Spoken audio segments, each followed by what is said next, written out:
Thank you. Steve, you still there? Thank you very much. I'm good now. Thank you. I'm ready to go. Bye.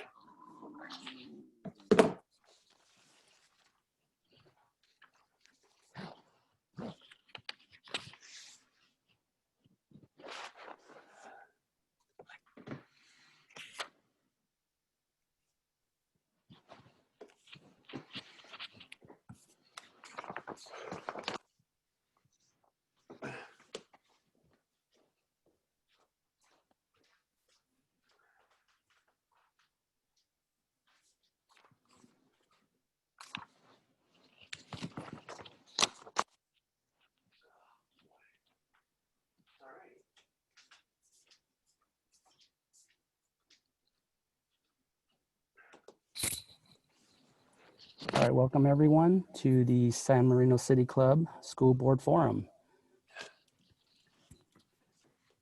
This webinar is being recorded and is also live streamed on YouTube.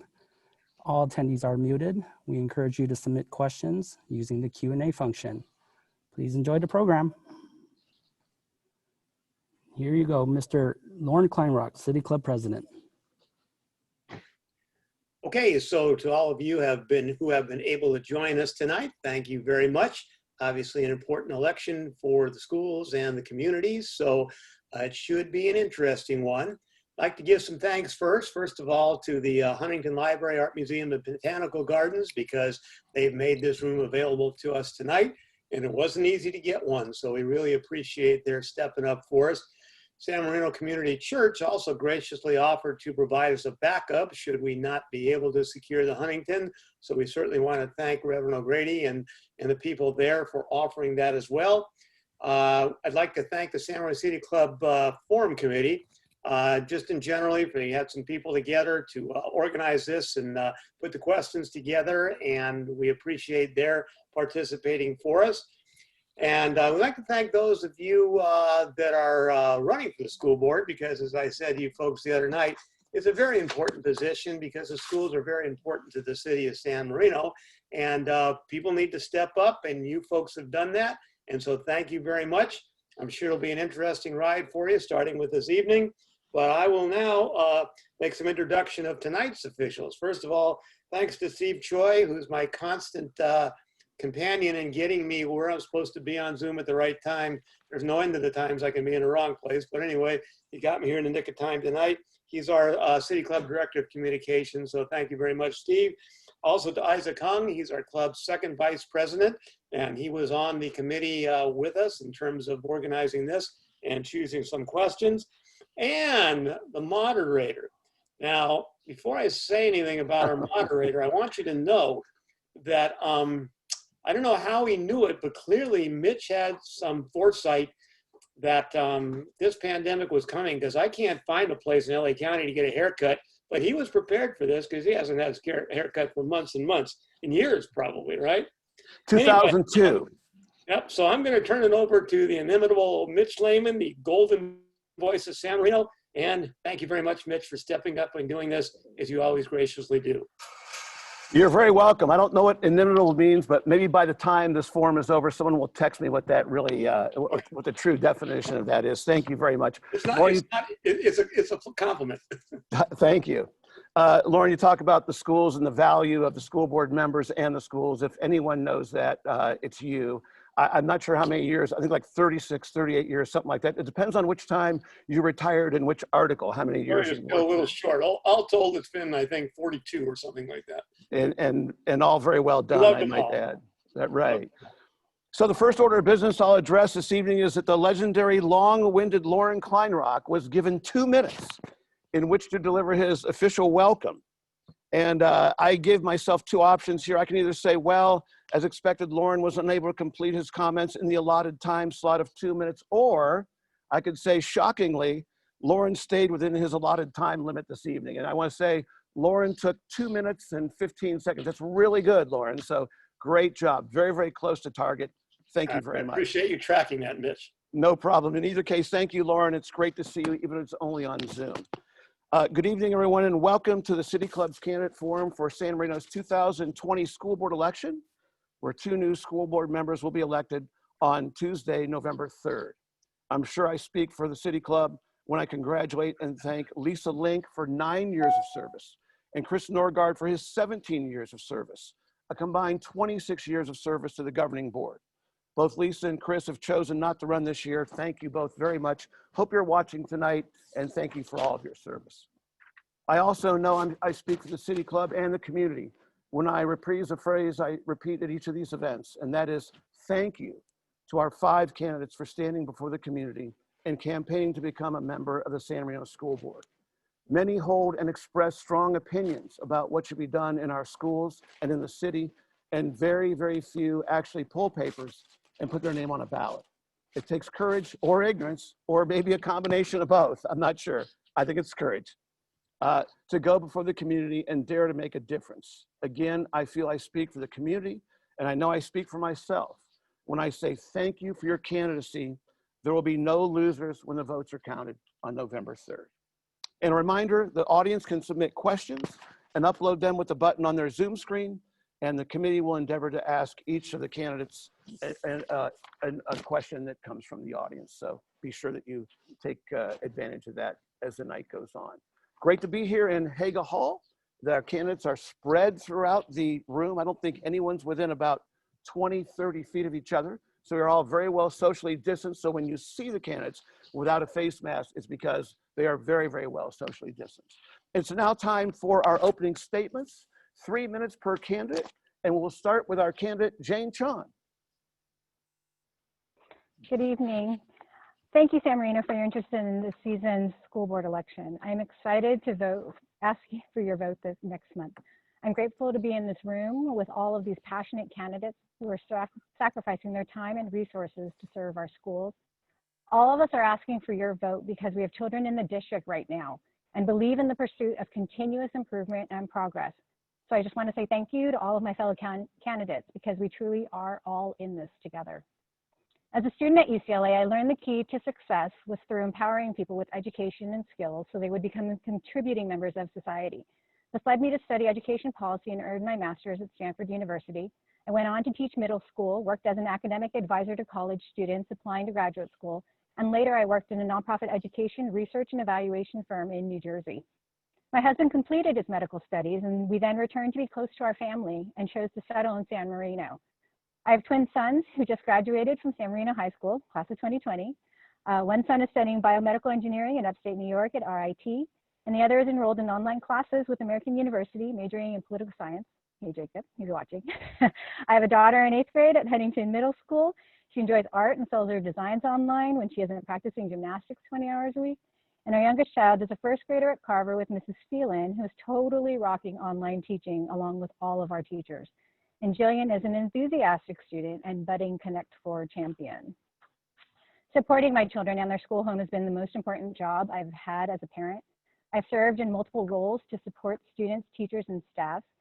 I served as the chair for the Carver Carnival and Grad Night, now Grad Night Reunion 2021, July 2nd. I think I got that right.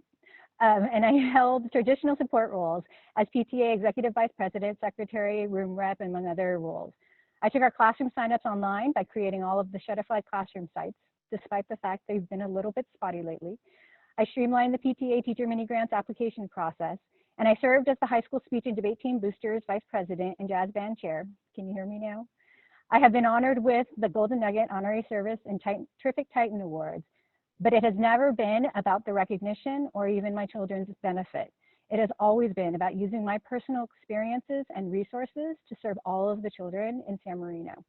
Thank you for this opportunity to talk about my vision for the future of San Marino schools. I look forward to tonight's forum. Thank you very much, Katie. Appreciate it. And now our next candidate is Julie Chandler. Julie.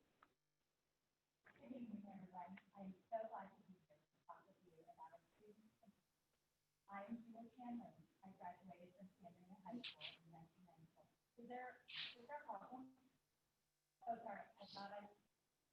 I graduated from San Marino High School in 1994, and some of my favorite memories are school dances, the homecoming parade, football games. I can't hear her.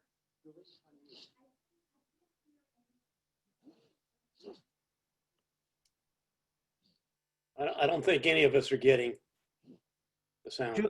Julie, do you want to start over? Because I don't think that I was unmuted when I introduced you. Would you like to start over, Julie? Go ahead and click on it. There you go.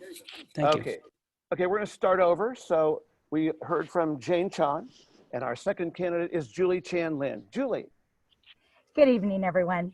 I am so glad to be here to talk with you about our students and schools. I am Julie Chan Lin. I graduated from San Marino High School in 1994, and some of my favorite memories are school dances, the homecoming parade, football games, and speech and debate. After high school, I graduated from USC with a business degree. My career path led me to being a reporter and news anchor. After graduating from college, I eventually returned to San Marino to raise my family because this is home, and I wanted my daughters to attend San Marino's outstanding schools like I did. As a mother of three, I observe, listen, and do research with an open mind to meet each of my children's needs. Currently, 2 of my daughters are at private school, and my youngest daughter goes to Carver. My home is in San Marino, and I am committed to make San Marino schools the best option for children in this community. I know that we offer CTE pathways, have partnerships with Caltech and the Huntington, and a preliminary agreement with PCC for dual enrollment. But there is so much more that we can do to fully implement those programs and make these opportunities available to as many students as possible. Over the past several years, I've been involved in the district in many ways. In 2018, I organized and hosted a town hall meeting to engage the community about the then $148 million bond being proposed. I started the San Marino Schools Participation Forum Facebook page where hundreds of parents began asking questions and having meaningful conversations about SMUSD. And I began filming school board meetings to share with busy parents. Well, not everyone in the district was happy with my efforts to increase transparency and make information more readily available. I was sent a cease and desist letter to stop filming meetings. That letter inspired me to stand up not only for my rights, but for others as well. And I received a flood of support. I hope this provides evidence of my dedication to accountability, communication, and transparency. Many in the community have reached out and encouraged me to run for school board. As a member of the board, I will advocate for the benefit of all our students. I want to be a voice of courage and hope for parents and students whose voices have not been heard. I want all parents to become a part of the conversation. Once elected, I promise to govern with passion, commitment, and care. I will always put the students first in every decision, from academics to facilities to financial spending to setting goals for the administration. With my business and marketing background, strong communication skills, and the ability to investigate issues, I will tenaciously work to bring positive change to SMUSD. Thank you, Julie. The order of their opening statement was done by random draw. Number 3 is Doreen Summers. Doreen. I'm sorry, I was muted. I apologize. The order of opening statements was done by a random draw. Number 3 is Doreen Summers. Doreen. Thank you, Mitch, and thank you to the City Club for hosting this evening's forum.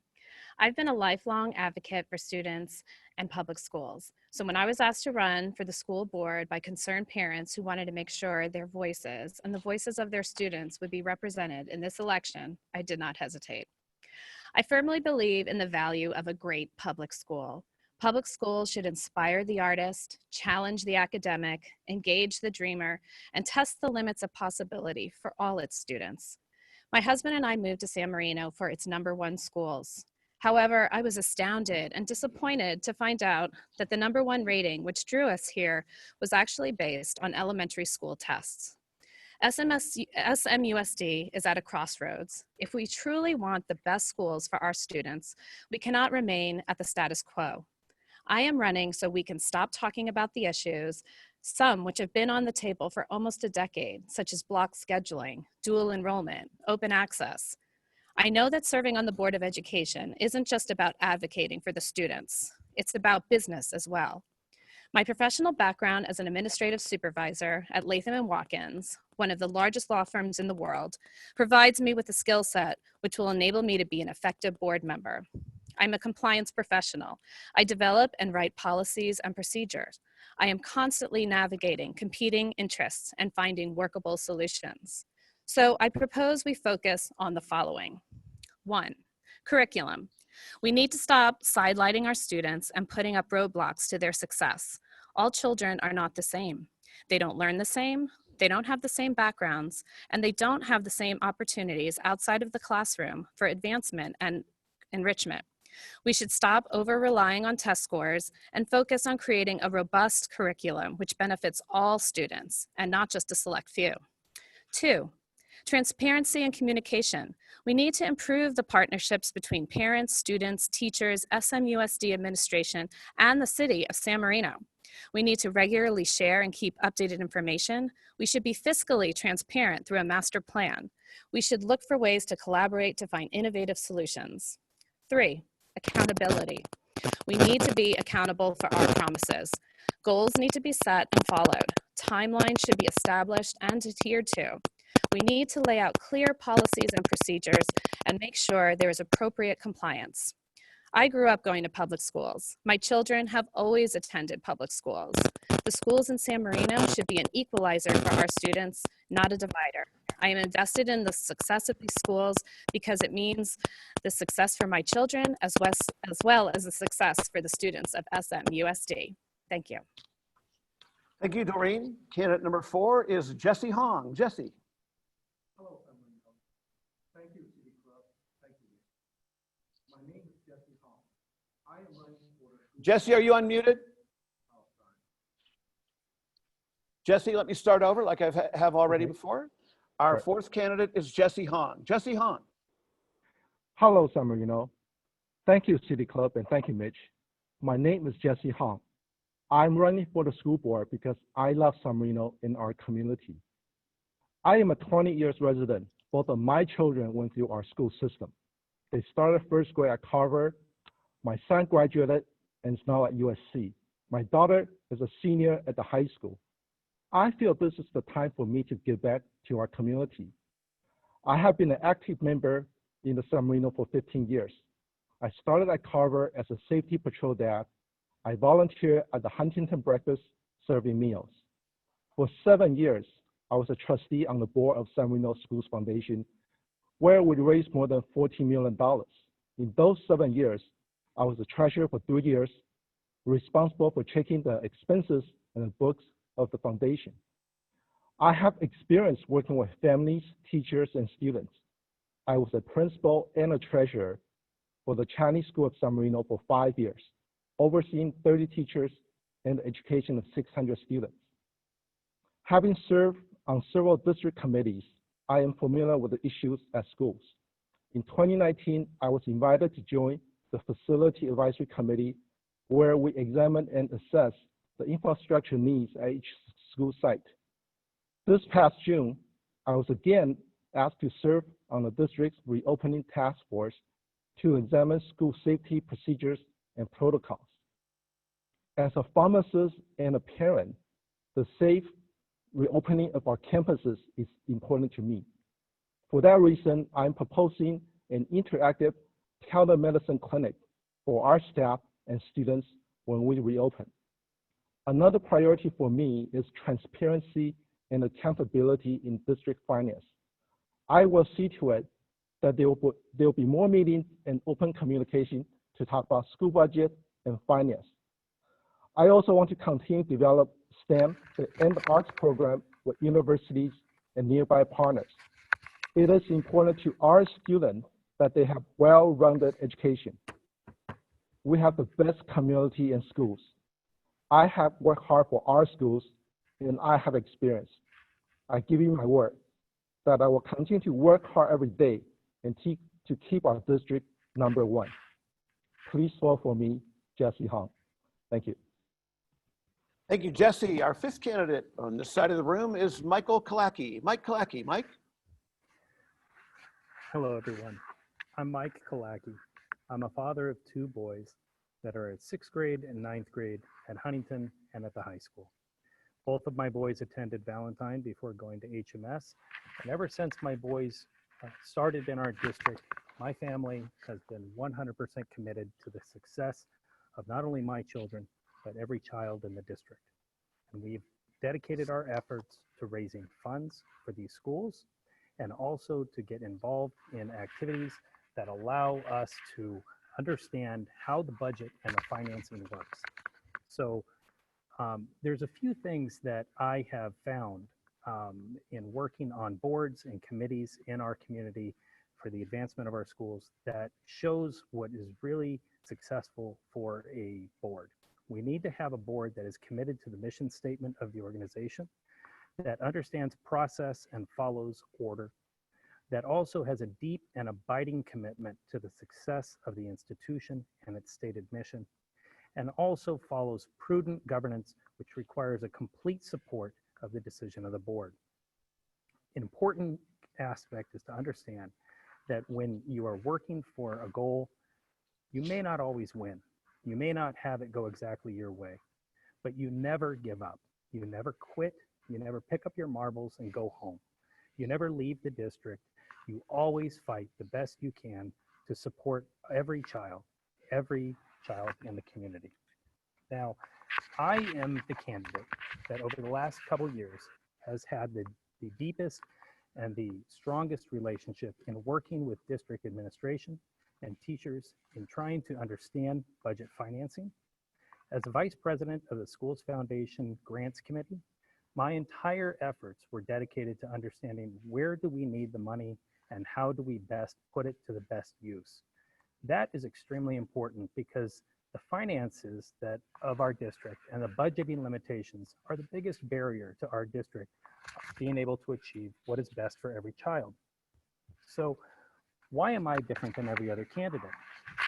Well, as an attorney who's practiced for 20 years, I have had 20 years of experience in negotiations, in mediation, in procedure, in ethics, in risk management, fiduciary duties, understanding confidential personnel issues, creative conflict resolution.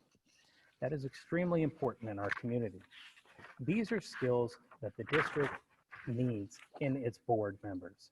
These are skills that allow students to benefit from a board that is able to move forward for the benefit of every child. So you also need to understand, or what I think is most important, is that when you're considering a candidate, you need to understand their thought process. How does this candidate move forward with decision making? And I'll explain more of that later. Thank you, Mike. Those are our candidate statements. Thank you all very much. And now we will get to the questions. I want to remind you, you can see in one of the views, you can see how we are all in this room. We're in Haga Hall, which is near that large rotunda that you see at the Huntington Library. And I don't think anyone is within about 30 feet of one another. So again, when you see the candidates and myself not wearing a mask, we are very, very much socially distanced. So a great deal of caution being taken here. So candidates will have randomly selected their questions in each of 5 general categories. A is background, education, and experience. B is governance. C is budget and finance. D is education, curricula, and achievement. And E is bias, independence of thought. Candidates are given either 1 minute or 2 minutes to answer their question. We'll let you know if their question is a 1 minute or a 2 minute question.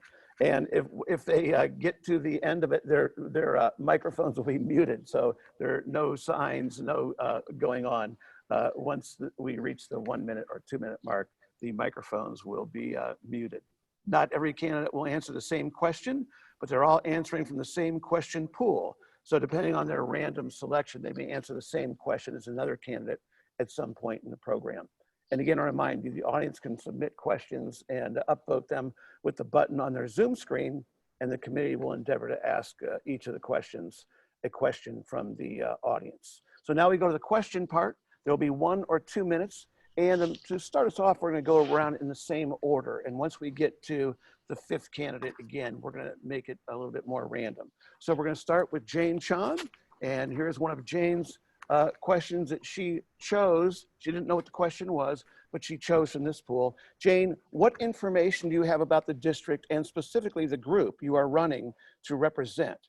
What does this information tell you about what needs to happen in the district? And what is your role in the district advocacy? It's a 2-minute question.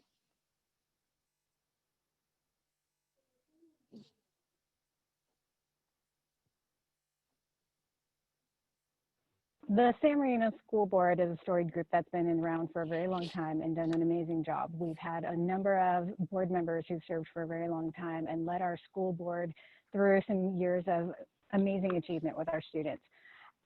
When I look at what the role of the board member is, I really have to think hard about the primary responsibilities of the board member. I think that comes down to three primary roles. You're really responsible for overseeing the budget.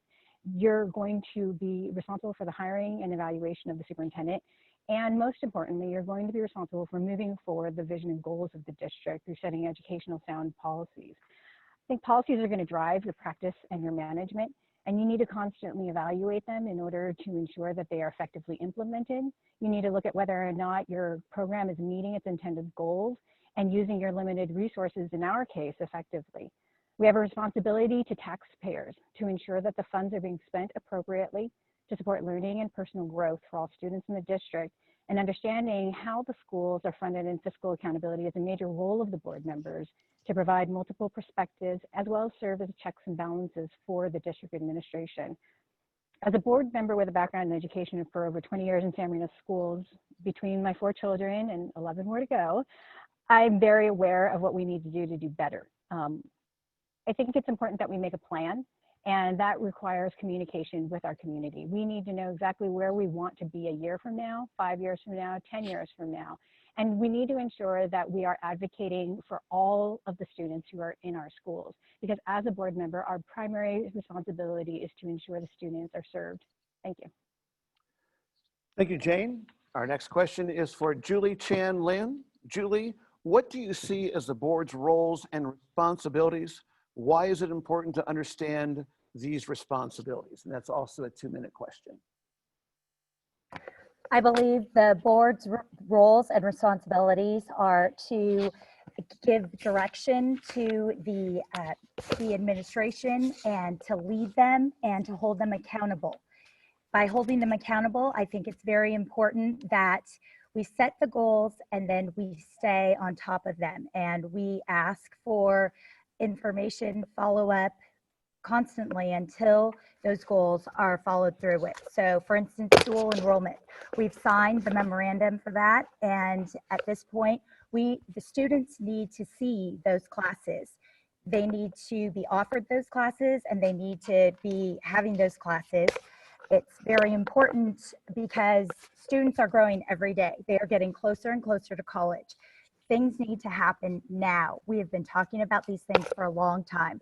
Homework policy is another thing that's been going on.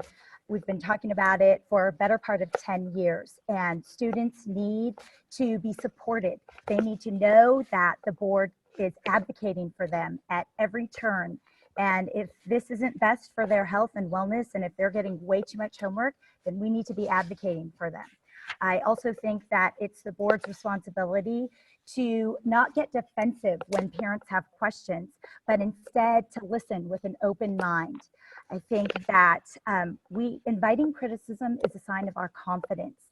And when we defend ourselves and we can't take it, then that is our insecurity. And we need to be open-minded, and we need to constantly be working for the very best of every child in this district. And we need to do better so that the students who've left a private school want to come back, and their parents feel confident in our system that they can bring them back. Thank you, Julie. Our next question is for Doreen Summers. Doreen, do board members have a role in the day-to-day operation of the district? And can you or should you support a board decision that you are not in favor of? That's a 2-minute question as well, 2-minute answer rather. Doreen Summers. Thank you, Mitch. The board's role is to help set guidelines for the administration. I don't believe that it's their job to be getting in there on a day-to-day, micromanaging our administration, our teachers. So the board is really there to kind of set the vision. They're there to set the policy. They're there to just really provide general guidance. I'm sorry, what's the second part of that question? Give me one quick second here. Can you and should you support a board decision that you are not in favor of in the first place? Okay, so I'm not completely clear if you're asking, like, if I don't personally agree. I don't think when you sit on a board that you come in with your personal agenda. Really, a board, we are elected officials. We are there to represent the desires and the will of the voters of San Marino, and the district. So we are charged with going in there, being objective, and really, listening to our constituents, and we have that responsibility, I'm sorry, to the voters. So if that's the crux of the question, I wouldn't go in with a personal agenda. I would work with my board. I would be collecting feedback from the community, as well as the rest of our teachers, our administration. Thank you. Thank you. Jesse Hong. Jesse, if elected, what do you see as your responsibilities in the first 100 days? By the end of the year, what do you expect to have accomplished on the board? Please explain. Are there any obstacles you perceive in achieving your stated goals? And you have 2 minutes for your answer. Thank you, Mitch. Yes, my priority for the first 100 days is to meet the needs of the schools. From the parents that I spoke to in the past few months, there are many needs that we could help with the schools. For example, there are parents who have already organized Lego teams in primary school, and this should be part of our overall robotic team program in the high school. We have a very successful robotic team in high school, and I believe middle school and primary school will be a good place addition to our program. The second priority on my agenda will be accountable, open, and transparent school finance. I spoke to about this earlier. I would like to see that we have more open meetings. There's clear communications so that the board are receptive to what the parents and what the residents are looking for, but the parents and the residents also need to understand why the board made the decision they made. So if I was elected board member, I want to have constant communication and dialogue with our community. The third item, of course, is what I had mentioned earlier. I am a trained pharmacist. I have worked for state agencies, Medicaid, county mental hospitals. So mental health and students' well-being will be one of my top priorities.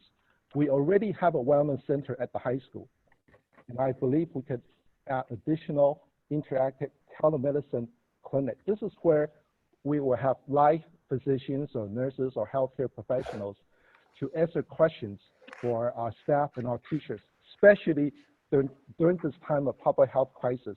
We need to be supportive of our staff and our students. Thank you, Mitch. Thank you, Jesse. And Michael Kalaki. Mike, how should teacher performance be measured? What are some of the challenges inherent to evaluating teachers? What training do school leaders need to perform fair teacher evaluations? And how should the district balance using evaluations for accountability and using them to help teachers improve? That is obviously a 2-minute answer. Thank you. Evaluating our teachers is very important. We need to always evaluate our teachers with an eye toward ensuring that our teachers are receiving the proper professional development that is needed. Do they have the skills? Do they have the knowledge of the best practices and the cutting edge technology and the cutting edge tools that are needed to best educate our children? Now, of course, teachers are part of a union and they are protected by collective bargaining. So there are rules that apply to that. And that will be one of the areas that I will have good, solid knowledge on when it comes to working with the constraints of those contracts and the negotiations that take place. So how does an administrator evaluate a teacher? Well, obviously, we're going to have administrators that are going to go into the classrooms or go into the Zoom programs, and they're going to follow and understand what the teachers are teaching our kids. We want to make sure that they are always trying to engage children, reach children at their level, every child in the district and every child in their class. So it's very important that we not just evaluate the teachers, but in order to have success, we need to evaluate, find out where they're having shortcomings, where they can improve, where their challenges are, These are skilled professionals that have trained and been educated on how to educate our children. They are dedicated to our children, but we need to be dedicated to them. We need to give them the tools that are needed so that they can properly educate our children. Thank you. Thank you. Mrs. Summers, why should voters consider you for a board position? How are you different than the other candidates running for the board? 2 minutes, please. Thank you, Mitch. The voters should consider me because I want to advocate for the students of SMUSD. I mean, that is my primary focus here. I want to make sure all students have a well-rounded, challenging, and inspiring curriculum. I'm a mom. I have twins that are in the high school right now. And so, you know, I have skin in the game. I really firmly believe that it's important that we make sure that our schools are the best that we know that they can be. I've heard a lot of frustrations from the community, and I really think that I'm hearing what they're saying and that I can represent them as a member on the board. I really want to be there and be a voice for our community. I think I really understand where they're coming from. And I really, honestly, I'm at the point I want to stop complaining. I want to do something about it. And that's why I'm here today. And I'm telling you, I'll be there and I'll be working every day until I'm not there. Thank you. Thank you. I understand we've got a lot of questions that are in the Zoom queue, and we need people to go back and kind of vote for the questions from what I understand so that we can prioritize what the questions are that we'll be asking. Our next question is for Jane Chan. Jane, given that the state is no longer funding major deferred maintenance for schools, how would you propose that the district address its aging school facilities? 2 minutes, please. Show's unmuted. A comprehensive educational plan must start with a plan for deferred maintenance and modernization. We need to address not only the deferred maintenance, which might have to do with replacement and repair, but we also need to look at a preventative plan as well. We need to look most of all, though, at how that's going to fit within our broad educational plan. The biggest problem that we have right now is that education has changed greatly in the last 5 to 10 years. We've seen a huge shift in how technology is affecting education. And this was happening even before we went into a COVID state of learning. And what we really need to do now is we need to sit back and we need to say, what is it that we want our students to learn? What are the 4 C's that are most important? Critical thinking, creativity, collaboration. And we need to really understand how that's going to fit within all of the different parts of our school system and our vision. Part of that is going to be our facilities.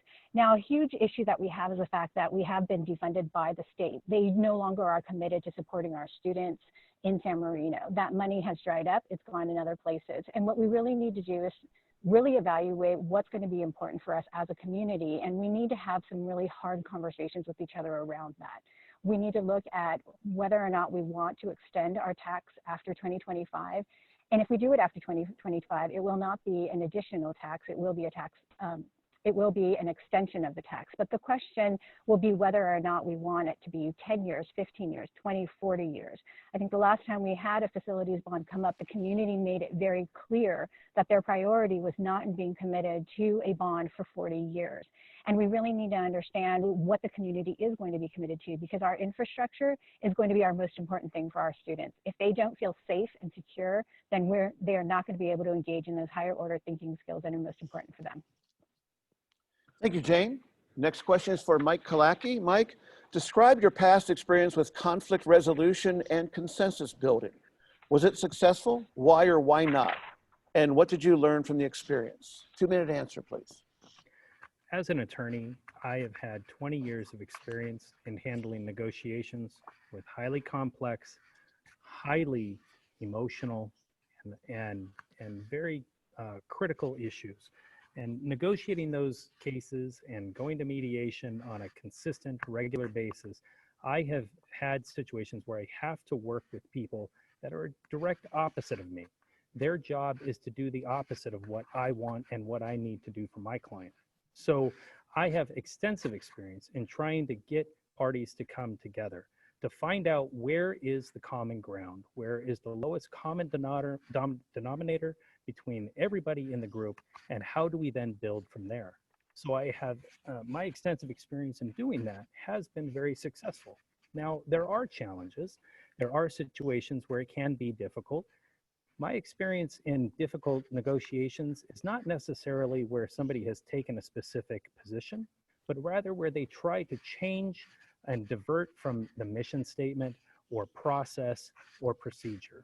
And so that's where we need to ensure that whatever the issue is, we have proper, solid integrity in the institution, credibility in the process, and procedure that everybody follows. And if we have those rules in place, then we have the tools that are necessary for everybody to come together. Everybody has the same goal. We want to benefit our children. So if you have the same goal and you have a solid process, then that's how everybody works together to achieve a successful plan. Thank you. Thank you. Julie Chan Lin. Julie, assuming that the school board does its due diligence and is transparent with the community, do you support a facilities bond measure in San Marino? Why or why not? And what amount, if any? 2-minute answer, please. So I believe that we have about $70 million in deferred maintenance that needs to happen for the health of our students, for the best of our students. And of course, that is important. We don't want air conditioning breaking down. We don't want them breathing bad fumes. We don't want an earthquake to happen and them to, be at the forefront of that. So of course, that is important. The issue is, $62 million for a performing arts center and new swimming pools. As a community, I think we've spoken up. I think, as you know, I hosted a town hall. 2 years later, the bond was put on the ballot and lost by quite a bit. So we need to work with the community. We need to engage the community, and we need to be responsible. We need to put forth the amount of money that is truly needed for what is in the best interest of the students. I think one reason that this community is not interested in paying for a bond that is so large and for building buildings that aren't necessary, because that will take time and resources of the district when we only have few people who work in the district administration, and all of their time would be taken to those new buildings as opposed to the curriculum and the education.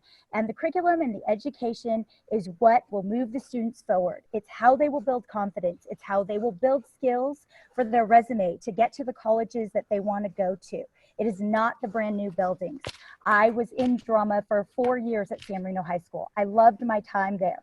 It was not about the building. It was about the teacher. The teachers are the ones who are on the front lines. They inspire the students every day. It is the teachers that students remember, not the buildings they sat in. So I guess I would say to close that a bond is important for the right amount of money. And of course, I would be in for it, and I would be helping to push it for the right reasons and for the right amount of money that is in the best interest of the students. Thank you. Thank you, Julie. Jesse, Mr. Hong, in your past professional experience, what criteria do you have, what criteria do you use to make decisions about hiring people, retaining goods and services, or the effectiveness of a course of action? How will you use these criteria when making decisions as a school board member?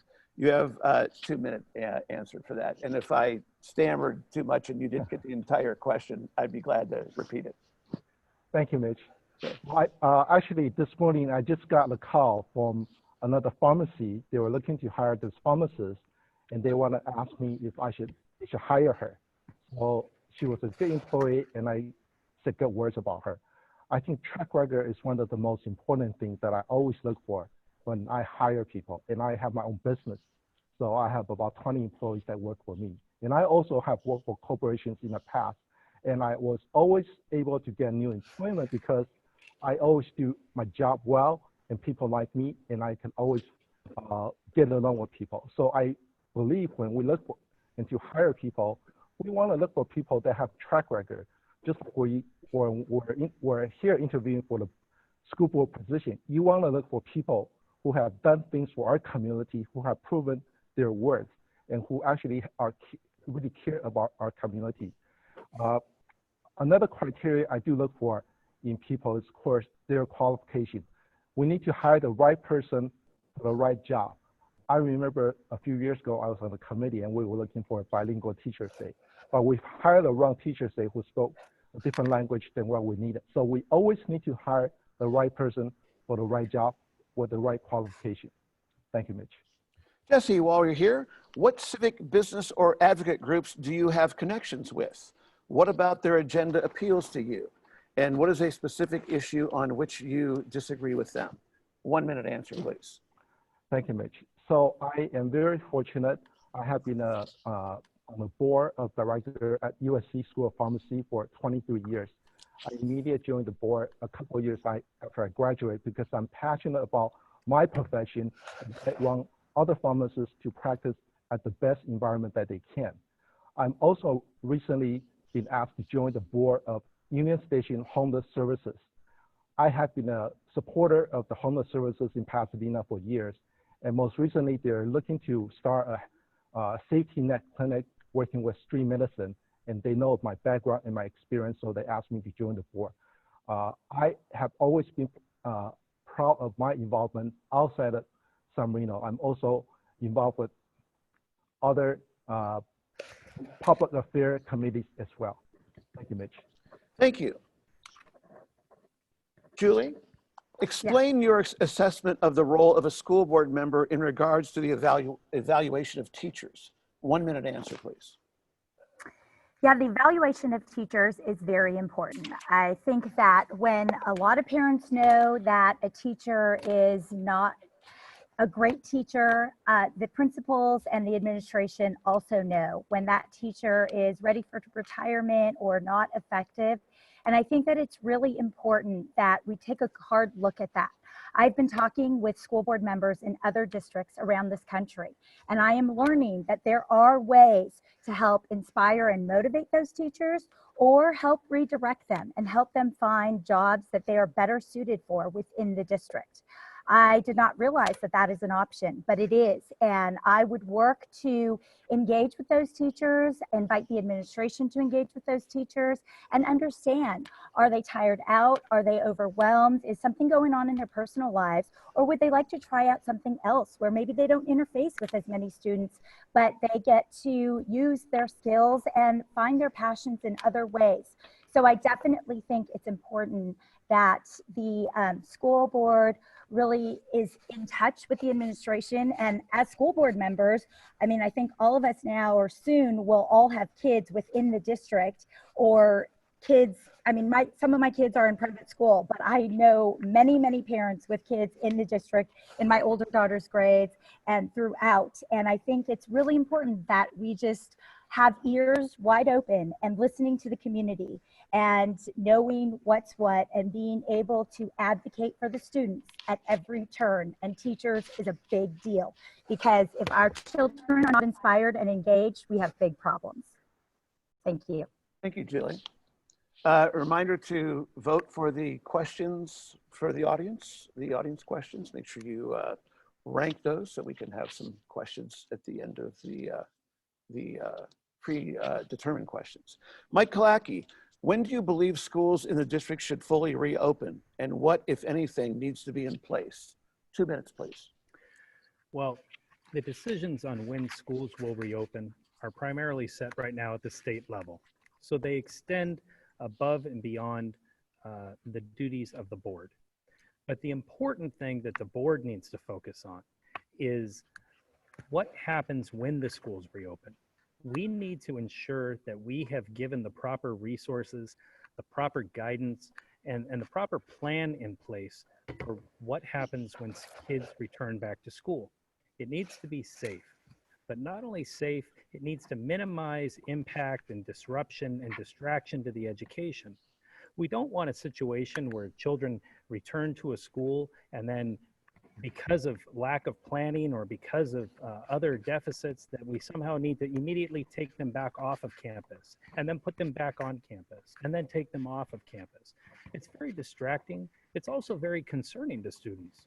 When you have children who have always looked at their schools as safe environments and they then return back, but then they're told that those schools are no longer safe and they have to go home, When they return back another time, they're going to have concerns about that. That goes to mental health and wellness. So we need to make sure that we have plans that are preparing our students to be ready for when they return, and make sure that our schools are safe, make sure that they are clean, make sure that we have proper protocols to ensure their physical health, their mental health, and their well-being. Thank you. Thank you. Doreen Summers, against what metrics will you assess district leadership's attainment of key goals? How will you know when a program or decision has been successful? 2 minutes, please. Oh, thank you, Mitch. I think, first of all, we have to make sure that we, as a board, are setting goals for our district. I think really what is going on, we need really strong leadership. And in order for us to feel like we're moving forward, like I said in my opening, you know, we have things that have been on the table and have been discussed for almost a decade.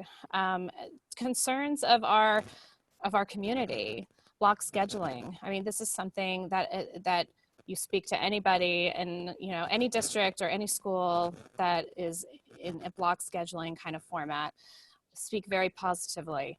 But for some reason, we don't seem to be able to move the needle on that.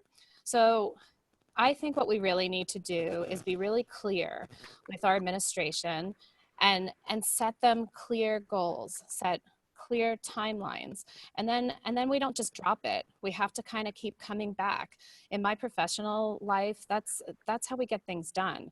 We're always reassessing. Where are we? Where, you know, what's the status? Are we where we said we would be? And if we're not, then we also need to be transparent and communicative with our constituents. I think that's why there's been such a frustration with the community. Maybe the district is moving forward on a certain goal, but it's not being clearly communicated. So I think it's really important that not only are we communicating regularly, we're also, you know, setting real timelines and making sure that we're meeting them. Thank you. Thank you. Jane Chan, distance learning is here to stay. Is distance learning here to stay? What resources do we need to align with the district's vision and goals for distance learning, hybrid, or traditional? 2-minute answer, please. Distance learning is absolutely here to stay. Sorry. It's going to stay here for at least 3 more months, and most likely, and it will probably extend into the rest of the school year as an option for those who don't feel comfortable, regardless of whether or not the state lifts the restrictions on us. Now, looking beyond that, that's what's happening probably a year from now. Now, beyond that, we have to look at the fact that people have discovered that I might actually like learning online. There's probably about 10 to 15% of the students who actually are thriving in this environment because they are no longer being bullied in their school. They are no longer struggling with the anxiety that they feel when they actually step foot into the classroom. And these are not the students you would necessarily expect to be thriving. And this is an interesting situation because I don't think anybody saw it coming, obviously with COVID, but they also didn't see it coming that these students were going to perform so well in this environment. And what we need to be doing is we need to stop looking at online programs as being inferior and subpar to what is offered. Although that may be what happened in the past, we are seeing, because of COVID, a rise in online opportunities that we never saw before. We're just looking at students enrolling in places like Stanford Online High School, George Washington Online High School, and we're looking at all kinds of programs that are going to be available to our students after this because people realize that it is a good fit for their children.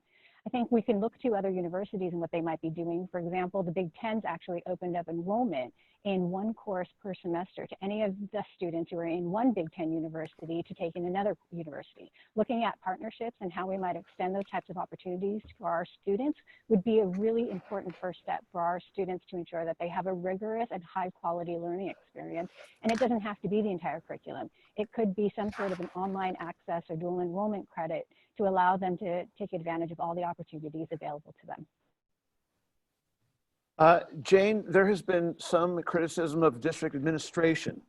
Do you share that criticism? If so, is it one of your goals, if elected, to replace any administrator? If not, what are your plans to alleviate that criticism? 2 minutes, please. we had a lot of turnover in the last couple of years. When I started here in San Marino, I think everybody was a different administrator. And we've seen a lot of people move in and out of roles throughout the district. This past year, people may have looked at us and said, what in the world is going on over at San Marino? They seem to have cleared the deck of all of their top administrators, save one. And it looked like we did a cleaning of the house. When in fact, what we did is that we really looked at what our administrators were doing in our schools, and we said, this is where they should be instead, or this is where they could do better. And then it was up to those administrators whether or not they wanted to stay in those roles once they were shifted. So we saw our principal at the high school move to the district level because he was really great at forging partnerships with other institutions. Unfortunately, we lost him for his own personal reasons to be closer to his family. Then we saw the two administrators at the high school also leave. So we definitely have an issue of turnover in our schools. We have a new superintendent who's only been with us for a year.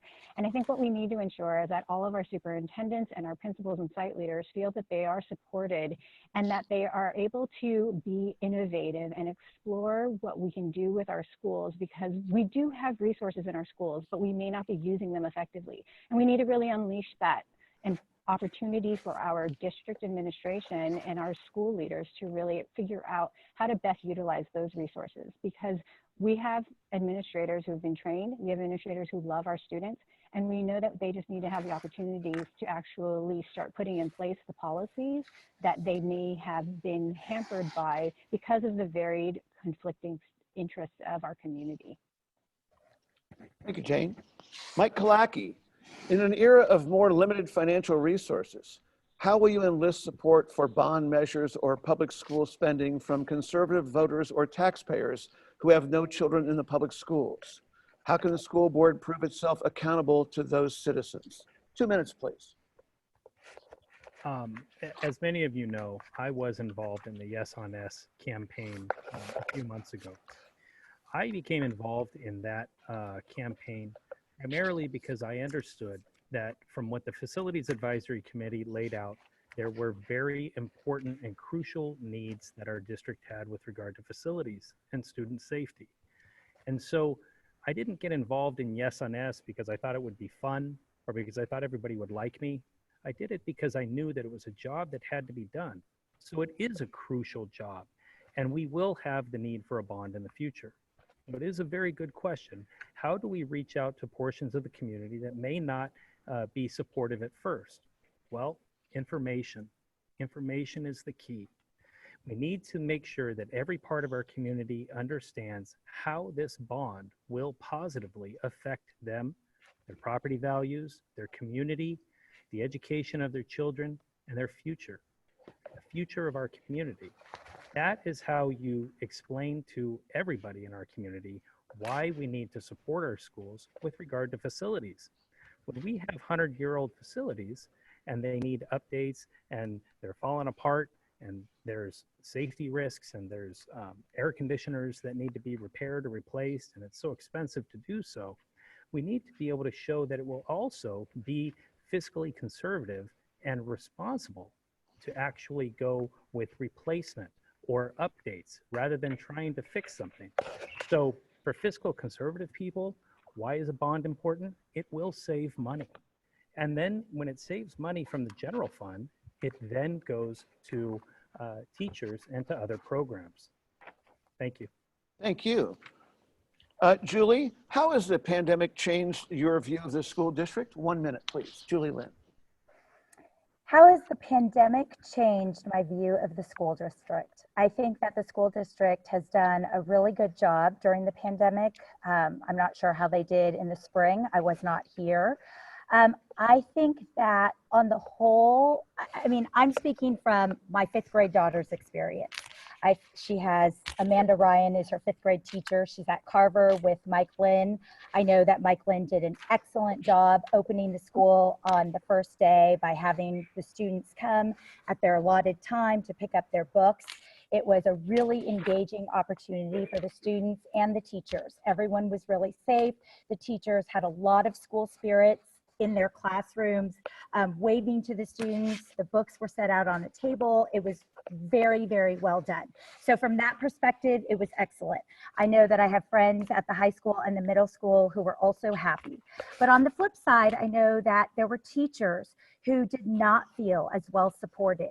And I do have concerns about that. I think that it's important as a school board member to understand what those teachers, why those teachers didn't feel supported. Julie, you became muted. Julie, you got muted, I believe. So do you want to finish your answer, Julie? I believe you're muted. Oh, was I muted the whole time? No, just the end. I think when you said, however, I did have friends at the high school. Okay. I would say that I did have friends at the high school and the middle school and at Valentine. And oh wait, that's where it muted way back then? I think so. Yeah. Okay. So I was just saying that I have friends at all of the schools, and I heard that they were all doing well and they were happy to be back with more curriculum. But on the flip side, I just want to say that the teachers did not feel as supported, and I'm concerned about that. And as a school board member, I'd want to engage the teachers and let them know that they do need to be supported, and how can we best do that in this time. Thank you. Thank you very much. Jesse, why should voters consider you for a board position? How are you different than the other candidates running for the school board? 2 minutes, please. Jesse Hong. Thank you, Mitch. Well, I think to begin with, can you hear me? Yes, I Okay. can. Thank you. Thank you, Mitch. I think there are 3 reasons why the school residents and parents should consider me. First is I'm a longtime resident. I have been involved ever since my kids were in Carver Middle School and high school. I am a longtime school foundation trustee, so I know how the district works. I have been involved in district-wide committees. I was a member of facility advisory committee. I was a member of the task force, reopening task force. I know the issues involved in our school. I'm also a healthcare professional, and in this time of public health crisis, with the pandemic question that you just asked, I have solutions and I have proposals, which I discussed already, that I think we could use in our school district to make sure we have a safe and healthy reopening. There is, I have various different network outside of San Marino. I'm involved with I'm involved with USC Business School, Pharmacy School, where I was alumni at both schools. I also am involved with Union Station. I'm involved with public affairs committees across the country.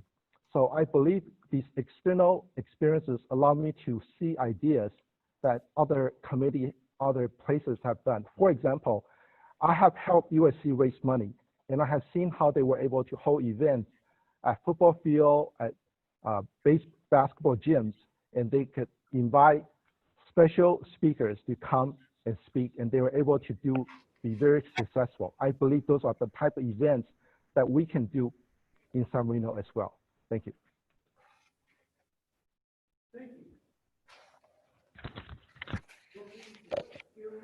Wait, you're muted. It's my turn. Thank you.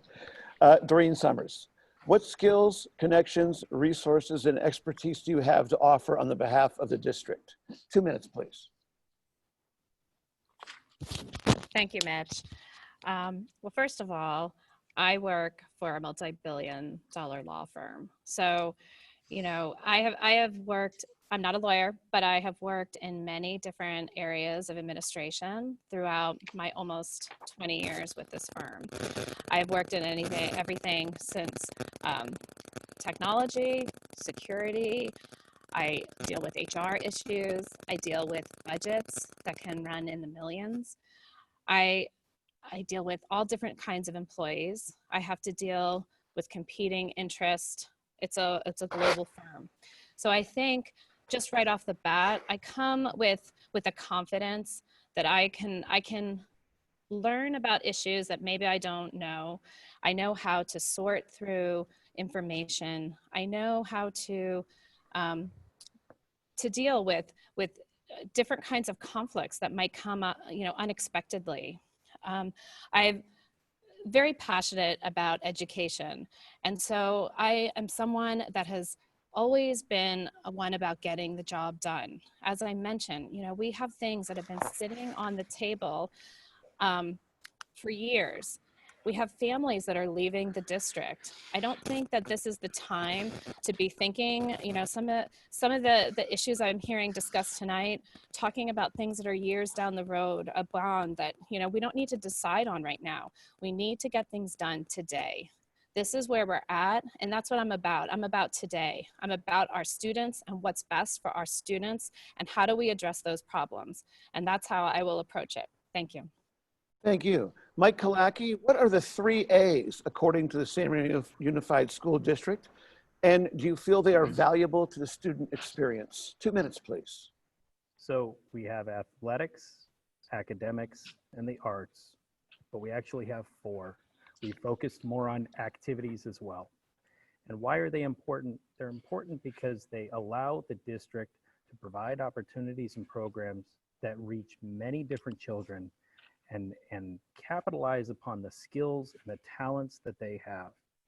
Things like athletics are not just about sports. They're about team building. They're about teaching students that you can, in fact, achieve more than you thought you could if you push yourself harder. Those types of skills will be valuable life skills. Arts allow for people to develop public speaking skills, communication skills, and also to have an outlet so that they can reach a community, a family. Both my sons are in the choir program at HMS and at the high school. And Mr. Jamison has done a wonderful job with both of those programs. And I talk to my boys and I ask them, what do you think of choir? And they say, you know what? It's great because it's a family. So these programs allow our kids to connect with other students, to build upon their skills, and they allow kids to excel in ways that is not simply just academic.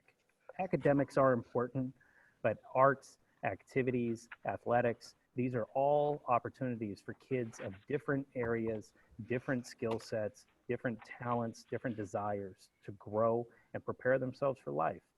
So we have to be able to support those programs. And that is what I focused on when I've been involved with the school's foundation, that whether it's through the grants committee with specific grants and so on. So I think each of those are important.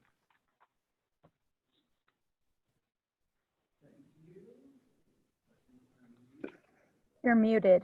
Yeah, there we go. Thank you very much. Okay.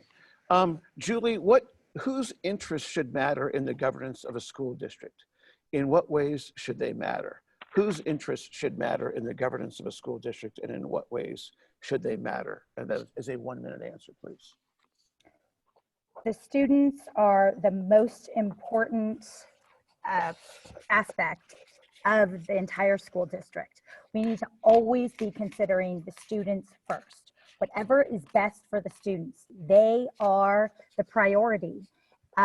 In governance, it is important to engage with the teachers, the students, and the parents.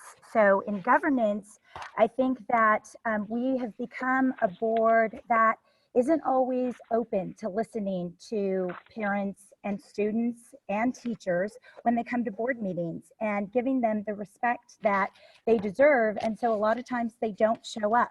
I think part of governance is also making sure that our school board meetings are televised or are videotaped, and that is something that I would absolutely make happen on the board.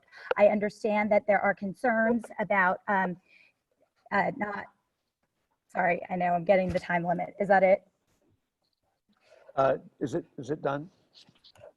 It is? Okay, thank you. Thank you, Julie. Jane, special education encroaches on the general budget. How will you budget for that, as well as the needs of faculty and staff, facilities, safety, and the response to COVID-19 as it relates to the opening and closing and reopening process? 2 minutes, please.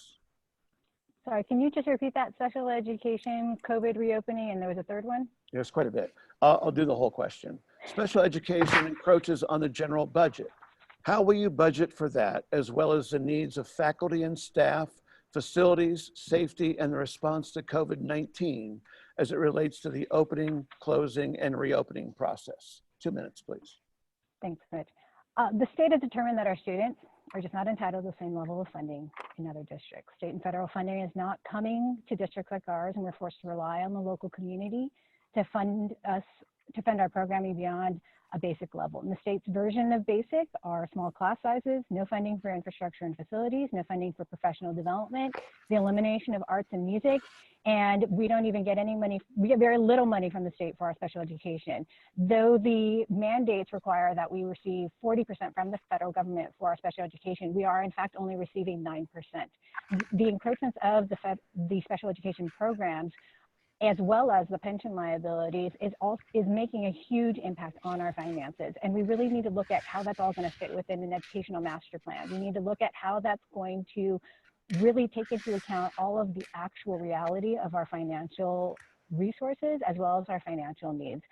At this point, we have about a $40 million budget. 10 million of that comes from local funding sources, and that's in the form of taxes and donations. And we need to stop taking those things for granted. We need to stop expecting the community to always step up when we're losing students for out-of-state reasons, losing students for private school, and we're losing students for other reasons. And we really need to understand how we're going to fund those different circumstances. When we're talking about faculties and facilities, we can look at different ways to expand our student growth. We can increase additional programming that's going to attract students into our schools. We might even want to do something really, really different, like look at endowments for facilities or for professional development. We might want to look at even trying to steal some streets from some of the neighboring areas where we already have their students.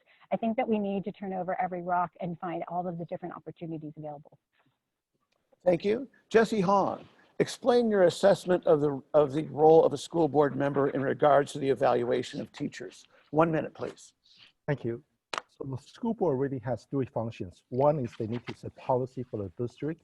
Two is they oversee the finance of the school district. And three is they have one direct employee, who is the superintendent. All the other people within the school within the district reports up to the superintendent. So regarding to teacher evaluation, this is something that it needs to be done through the principal and through the superintendent. However, as board members, we need to be keenly aware of what's going on in the schools. And we need to be, if any parent at any time, if they have an issue with the teachers, they should let their school board member know. Not that they will help solve them, but at least they're aware of these issues so that they can talk to the superintendent and talk to the principal. Thank you. Thank you. Doreen Summers, what are the top 3 changes you would like to see happen in the SMUSD? 2 minutes, please. Thank you, Mitch. Well, I think it goes back to curriculum. That is, the first course of action. We really need to get a handle on what we feel that our students are lacking. Along those lines, I really think it's important that we look at our AP classes, our honors, how are our students getting access to these classes. There's a lot of frustration by families feeling like maybe it's not a fair playing field. I think another issue is, as I've mentioned, accountability. We need to make sure that our board and our district is being held accountable for whatever promises that they put out there. I also feel that we need to really take a look at why are families leaving this district. It's not sustainable. I mean, it's a problem. And if we don't really start having some honest conversations about what's going on, I fear for the future of our district. There are a lot of just wonderful families and they don't make that choice easily to leave this district. So I think we really need to take a hard look at what's going on and then find the ways to rectify that. What is it that we can do to make this the #1 district that we go out and say that we are? So that's really where I would start. And I think if we start there, other things will fall in line. Thank you. Thank you. Doreen, what are your thoughts on the district's plan to enhance its physical safety and security measures? Since there's a significant cost involved How do you propose that the district pay for it? 2 minutes, please. So I think generally, I mean, obviously safety is important, and we are in new times now, not just with physical safety. We have to be really, cognizant of our online presence. Even when we went online, Zoom bombing. I mean, we have to be really careful how our children are being protected. In general, my feeling with any kind of budgeting or how I think we should be approaching tough decisions, especially because we know that our resources can be, limited at times. In my professional life, if I have to make a decision, I've worked on, projects, and usually what we will do is, you highlight, is this a critical need? Is this we need to take care of it, but it's not urgent? Or is this like a nice to have? And I really think if we approached our finances and our decisions with those kinds of steps, with first always saying what's most important for the students of San Marino, and then follow with what's critical, what do we need to address, and what would be nice to have. And we really need to make sure that we're not putting the nice to haves above the critical needs. Thank you. Thank you. Julie, with rising costs such as pension and health benefit obligations, as well as lower student enrollment, how would you propose that the district balance its budget to meet its financial obligations? 2 minutes, please. I would say number one, we need to be looking into grants. We need to research how we can get grants. I think there are a lot of them out there, and I'm not sure that we are utilizing all of those possibilities. I also think that we need to go to state legislature. We need to lock arms. We need to build those relationships. We need to go to Sacramento, and we need to lobby for our students. We live in a small community that is affluent, and we need to be protecting them, and we need to lobby for them. And I've been talking to a great cross section of parents in this community who may have students who've already graduated, and we used to do this a long time ago. So we need to bring this back. I think that my ability to build bridges and collaborate and connect with a lot of different people will definitely aid us in figuring out how to build those bridges to balance the budget better.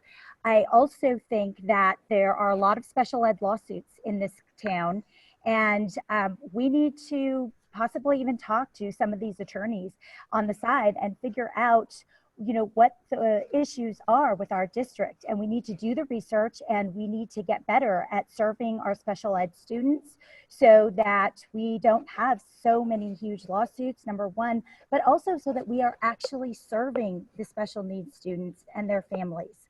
I think those are areas we can absolutely improve. Thank you. Thank you, Julie. Mike Kalaki, a question from our viewing audience. In fact, a San Marino High School 10th grader. Today, President Trump signed the 1776 Commission aimed at promoting patriotic education. Do you support this initiative? 1 minute, please. Well, frankly, I'm not sure exactly what is involved in that initiative. So I can't speak in much detail on that. But it is important that our children understand civics, understand governance, understand history.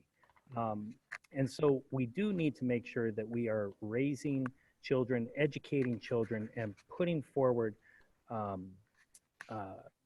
quality young adults that are engaged in our communities and engaged in putting forward the best form of governance that we can. And involved. And so that's how I would answer that. Thank you. Another audience question. Jesse, please describe a favorite project you've led or helped with that served San Marino's schools. 1 minute, please. Okay. So I was involved with the school foundation for 7 years, where we were involved in multiple activities. And I remember the recent I joined the school foundation in 2010, and I was very much involved in Refuse to Lose. I remember as part of Chinese Club back then, we actually donated $100,000 from our coffer into the Refuse to Lose campaign. And again, most recently in 2019, we have We Are San Marino, and I also contribute to these campaigns. We are constantly in need of additional funding resources for our school district. And I believe this is something that I can help with. Thank you. Thank you. Doreen, with all the financial hardship California is going through, how can we fund and support more arts enrichment programs for our schools? 1 minute, please. Thank you, Mitch. You know, I have to say that the arts are kind of true to my heart. It's when I was a young student myself, it's definitely one of my passions. So, you know, and I know that we have such a wonderful arts program here.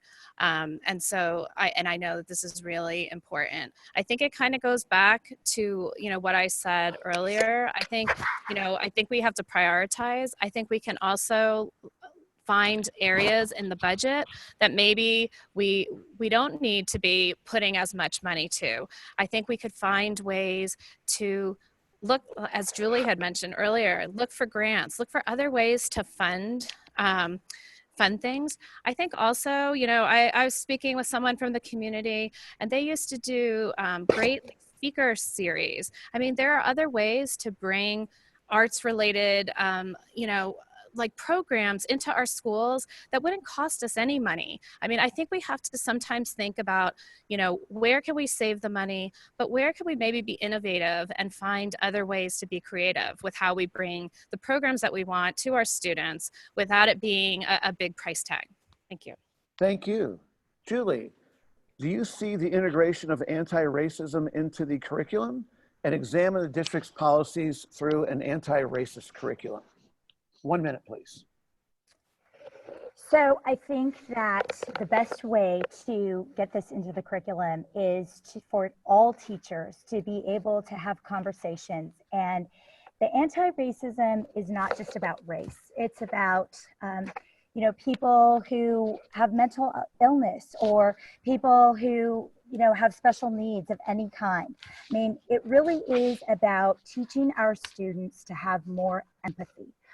I think everybody could have more empathy. We're at a time now where we are so divisive in so many ways.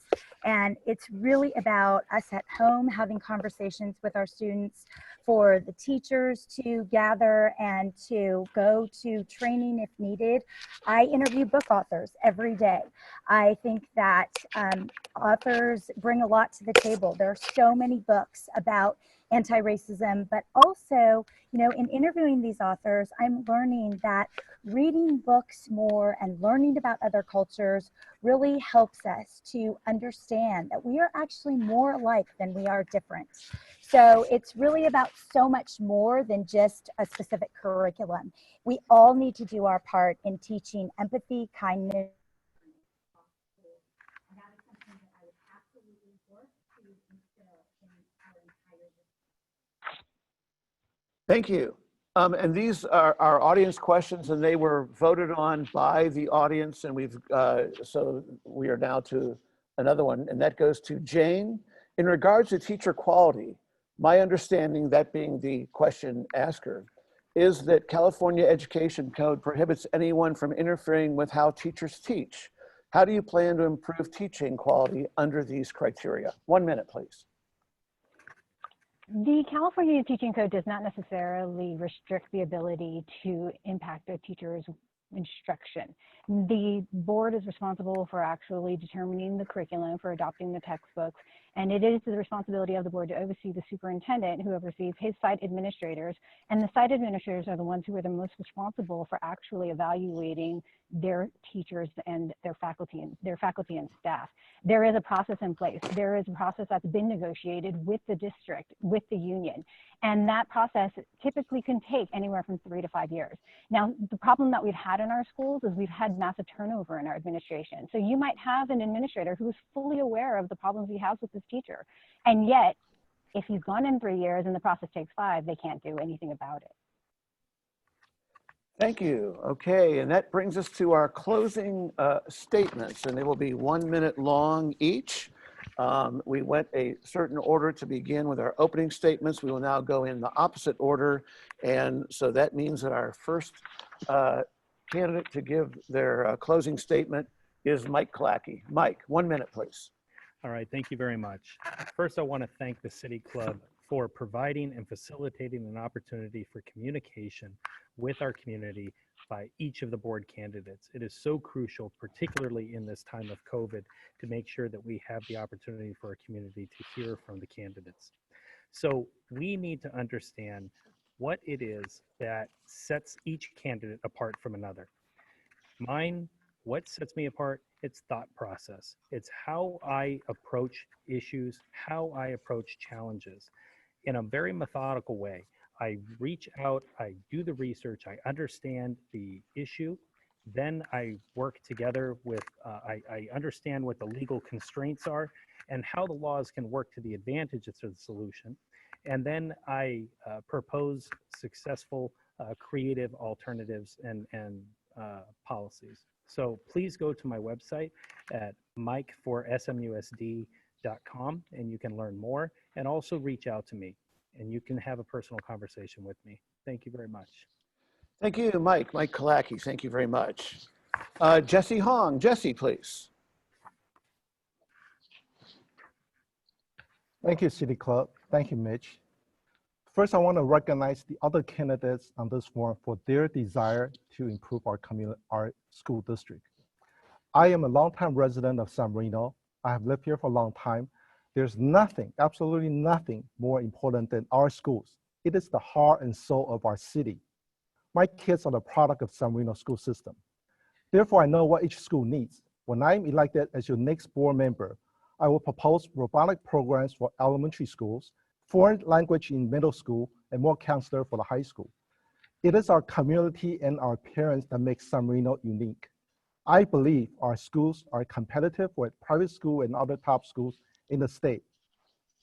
I want to make San Marino the place to be for our children and our grandchildren. Thank you. Thank you, Jesse. And our third candidate for her closing statement, Doreen Summers. Doreen. Selecting a board member should not be about who you like the best or who you are friends with. It should be about who you think will get things done and will work in the best interest of the students of SMUSD. I am here to be a piece of the puzzle, not be the puzzle. I have a professional skill set working for a multi-billion-dollar firm, which positions me well to understand how to tackle complex issues. I believe my background will benefit the board. This is why I answered the call, and this is why I am running. I don't come to you knowing all the answers. These are hard decisions that a board must make, and you can't anticipate all the challenges that will come along the way.